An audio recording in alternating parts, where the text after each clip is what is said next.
ଚୈତ୍ରରେ ଝାମୁ ଜାତଲୋ ବଉଳ ଚୈତ୍ରରେ ଝାମୁ ଜାତଲୋ ବଉଳ ଚୈତ୍ରରେ ଝାମୁ ଜାତ ତେର ଭକତିଆ ଦଣ୍ଡ ଗଡ଼ୁଥିବେ ତେର ଭକତିଆ ଦଣ୍ଡ ଗଡ଼ୁଥିବେ କରିଥିବେ କାଷ୍ଠାବ୍ରତ ଚାଲ ଚାଲ ସଖୀ ଯିବା ଦେଖି କାକଟପୁରକୁ ଯିବା ଦେଖି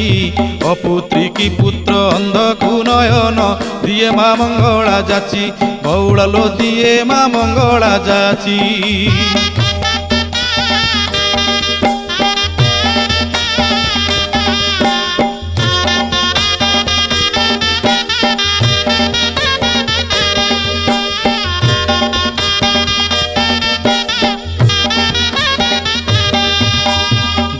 ଦୋଳ ପରେ 21 ଦିନ ପୀଠରେ ଲାଗିବ ନାଟ